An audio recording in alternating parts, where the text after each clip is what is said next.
He wants peace with them. He wants to cease fire with them. He doesn't want to fight. In the same Tehillim number 120, we go from verse 2 to verse 7. David HaMelech says, I am peace, but when I speak, they are for war. Meaning that I want peace, but they don't want peace, even when they say they want. Why? Because they're liars. They're liars. That's who they are. That is their makeup. Now, I've told you guys several times that it's not possible for anyone to be a Muslim and at the same time a friend of the Jews. You could be friendly. You could be with a temporary peace, but it cannot be real peace. Why? Because if you are a Muslim, you follow the Quran. And the Quran is a document to teach hatred of the Jews, especially more than anything else, and to tell the world that this Quran is what they call the Nukba.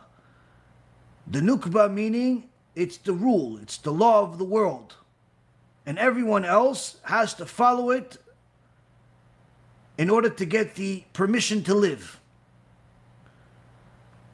Now, most people are not aware of this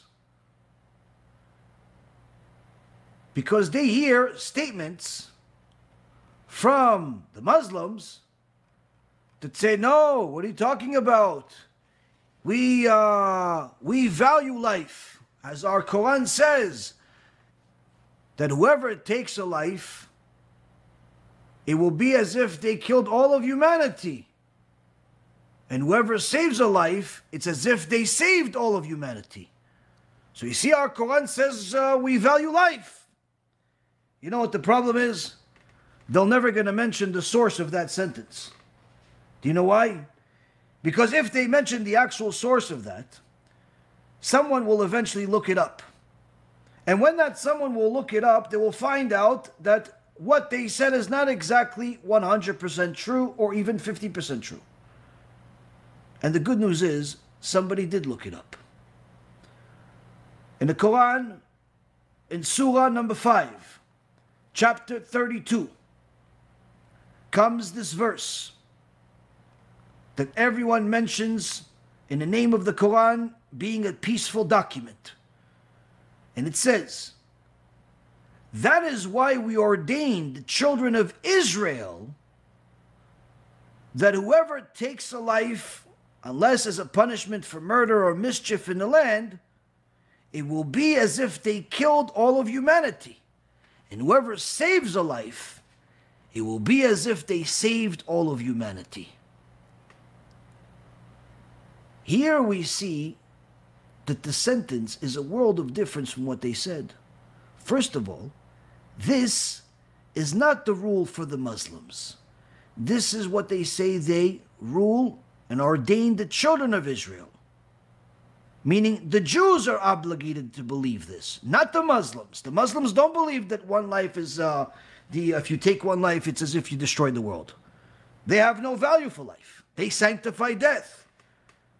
As the Quran itself says, we ordain for the children of Israel that whoever takes a life, it will be as if they killed all of humanity.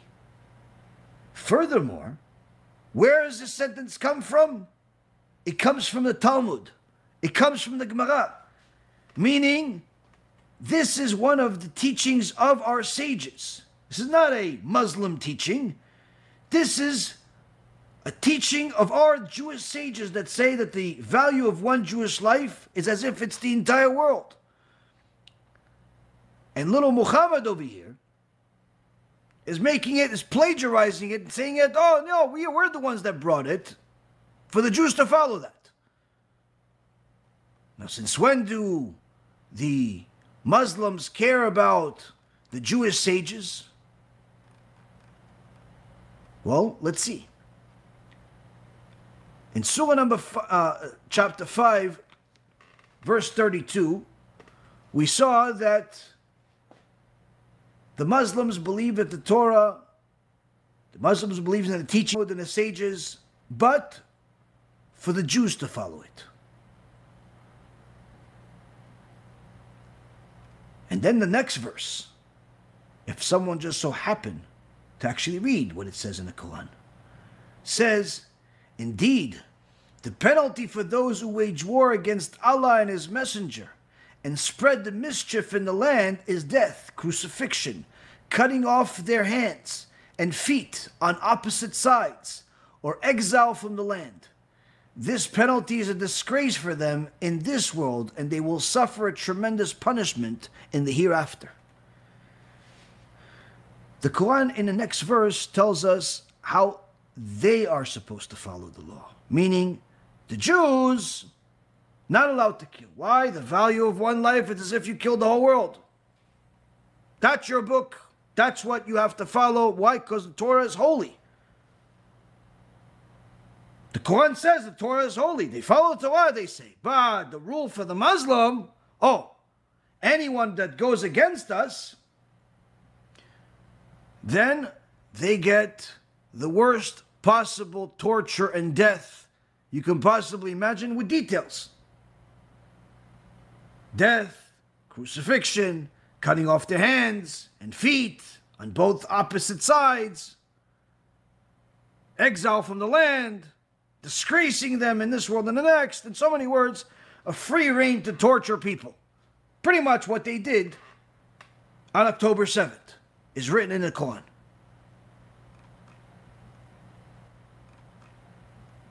Now, if a person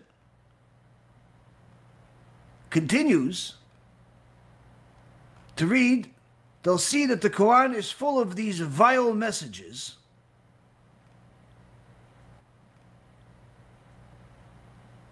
to the point where if you go to verse number 43 and 44 in Surah 5, you'll see that the Quran says, but why do they, it's talking about the Jews, but why do they come to you